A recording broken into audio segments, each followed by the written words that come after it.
بجلی بل کلیکٹ کیے ہیں ان کو ہم نے ان کے اصل مقام پہ پہنچانا ہے. ایک تو 12 بجے آپ لوگ وہاں پہ آئیں گے 31 تاریخ کو. بجلی کاٹنے کا میں نے آپ کو جواب دے دیا کیونکہ لوگ ہمارے کافی کنفیوز ہو رہے تھے کہ اپنے آپ کو اکیلا نہ سمجھے, ہم سب آپ کے ساتھ ہیں.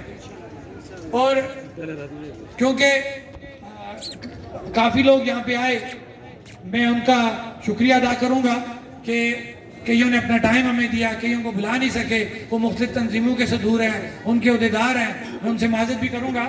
اور کیونکہ میں تاجر وہ ایک سسٹم ہے اس کو بھی لیڈ کرتا ہوں, تو آلریڈی بازاروں سے بھی جو ہماری مختلف تنظیموں سے جو لوگ آئے جلوسوں کی شکل میں, تو میں ان کا بھی شکریہ ادا کروں گا. اور اس کے ساتھ جب میں اس ایریے کو ذکر کر رہا ہوں تو اس ایریے سے مراد میرے تاجر, میرے کونسلر, میرے طلبہ, میری سول سوسائٹی ہے. لہٰذا میں تمام ایسے لائف سیگمنٹ جو اس میں ہمارے ساتھ ہیں, وہ چاہے بینک روڈ سے آئے, تانگا سٹینڈ سے آئے, چیلا سے آئے, پلیٹ سے آئے, گوجرا سے آئے, بالا پیر سے آئے, نلوچی سے آئے, اپر چھتر, لوور چھتر امبور سے آئے, تارک آباد سے آئے, میں ان تمام لوگوں کا شکریہ ادا کرتا ہوں, پورے مظفر آباد کا شکریہ ادا کرتا ہوں کہ آپ نے غیرت کا مظاہرہ کیا اور آپ نے یہاں بیٹھ کے آپ نے یہ بات سنی.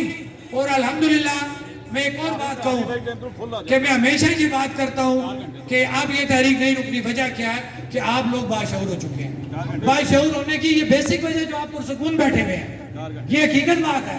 آپ اور لوگوں کے بھی جلسے دیکھ لیں, بڑی بڑی جماعتوں کے دیکھیں, بڑی بڑی تنظیموں کے دیکھیں, نئے لوگ بیٹھتے ہیں اس طرح ڈسپلن سے. یہ کیوں بیٹھے ہوئے ہیں کہ لوگ اپنی بات سمجھ چکے ہیں. آپ 5 گھنٹے سے یہاں بیٹھے ہوئے ہو.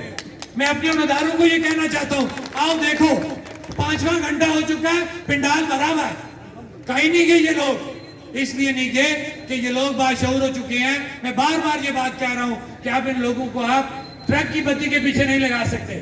یہ لوگ ہمارا بھی گلا پکڑیں گے.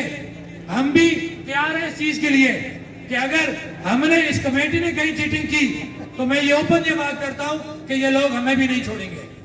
اس لیے کہ ہم نے ان کو شعور دے دیا. ہم نے شعور اس لیے دیا کہ ہمارے اندر کوئی 2 نمبری نہیں ہے, ہمارے کوئی اور مقاصد نہیں ہے. ہمارا بھی یہی مقصد ہے جو آپ آگے سننے والے ہیں اور ہم جو بیان کرنے والے ہیں, ہم سب کا ہی مقصد ہے. اس سے پہلے کیا ہوتا تھا, آگے سننے والوں کے مذاہب اپنا ٹارگٹ اور ہوتے تھے, سنانے والوں کے ٹارگٹ اور ہوتے تھے.